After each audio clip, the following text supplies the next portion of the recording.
Hey guys, I've got a turkey to cook for Christmas. This is a big bird and I can't eat this. So I'm going to pressure cook it, which will allow it to cook quickly and be really tender. And then I'm going to can what I can't use. There's not much freezer space. The nice thing about this is you can cook what you need and either freeze or can the rest. And you can still get that skin browned up at the very end. And I'll show you how to do that. Let's get started. Guys, I have took this apart. I've got the breast here, the back here. Got some seasoning, wings. I'm going to put the other wing and thigh in, because this is really the only way to get it all to fit. And I've got an onion down in there, some butter, some chives. Let's do some poultry seasoning.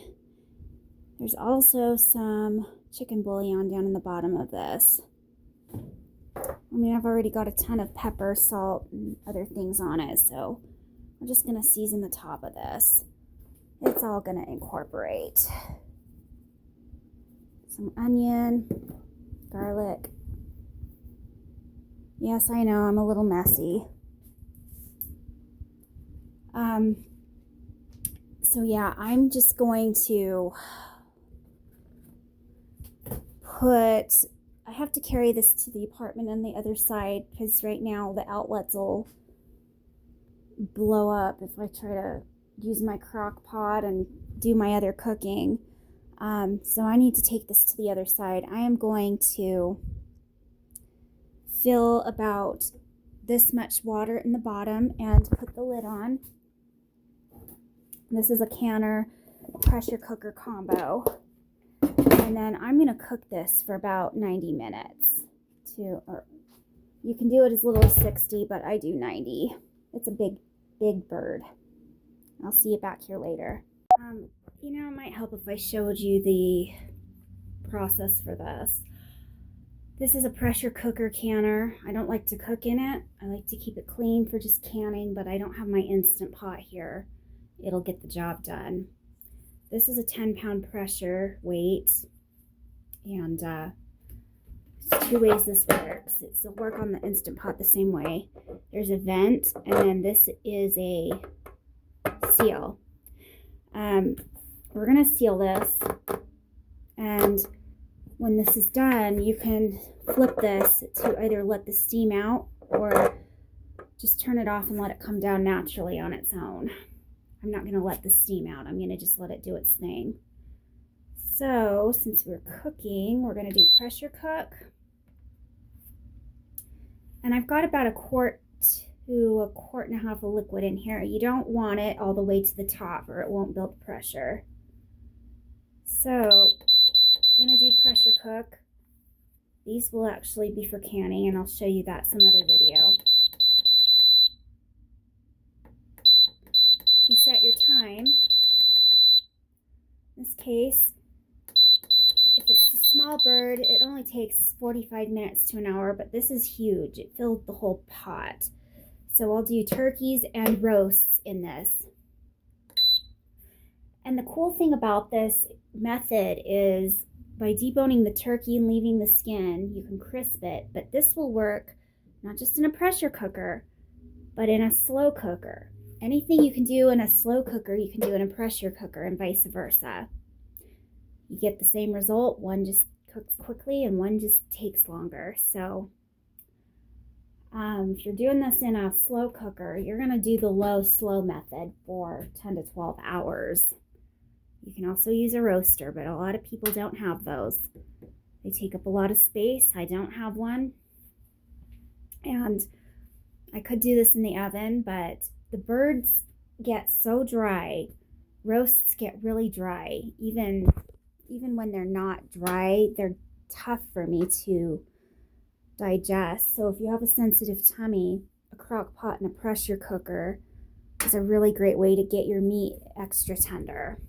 So I'll come back to this later. Okay, guys. Turkey is done in the pressure cooker. This is what it looks like. I'm going to take out a couple of pieces and show you 2 ways to crisp them up. So I didn't pull out a whole lot. This is a piece of the leg. I tried to keep the skin intact. It's right there. And then over here is the chicken wing. You could see it's just fallen off the bone.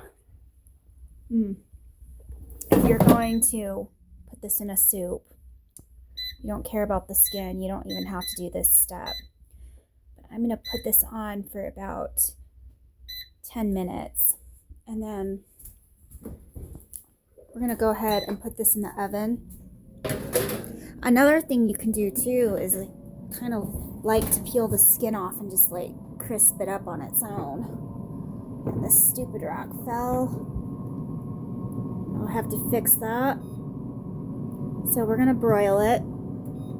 And that only takes a few minutes, guys. I'm sorry about the rack. This house is not my house and it's falling apart. So we'll come back when it's done. Alright guys, turkey's done. I'll show you the other drumstick in a second, the wing. But this is nice and crispy. Sorry. This isn't the prettiest thing, but the meat's moist. The skin's crispy. And then over here, I haven't crisped up the breast meat. I'm just not going to bother with it. I'm just deboning everything because I'm going to just serve it, and you know, that's all I'm going to do. These are all going to go into the crock pot tonight for soup, for broth. And in here, I've got all the liquid that I'm going to turn back into broth. I have to get this out. There is still a ton of meat, some bones down there. So I'll debone this, and as soon as this air fryer is done, I'll show you what that looks like. So yeah, guys, this is less crispy. I did it that way on purpose. Just comes to show you, you can do a quick meal in the crock pot, get that crispy skin, or just do it in the crock pot and not worry about the skin. Not everybody likes it. I show this because not everybody wants to deal with the oven or even has an oven. There's people living in tiny campers and apartments, and they might have a toaster oven, an air fryer, or Instant Pot. So it's possible to make a really great turkey. Got so much meat on this. And that's not even what's in the bottom of this stock pot still. I use everything. All the bones. Get a ton of broth. So I'll be turning part of this into gravy, and the rest I'll be canning up for soup. Anyways, it's been fun. Hope you enjoyed the video. Take care. Got 2 things of broth from that pressure cooked turkey, and I'm going to end up with more from the bones, but this is my favorite batch of broth, so I always save that first, the cooking broth, for the gravy and for sipping on, because it's got so much flavor in it. And then I do bone broth and can it and save that to make soup.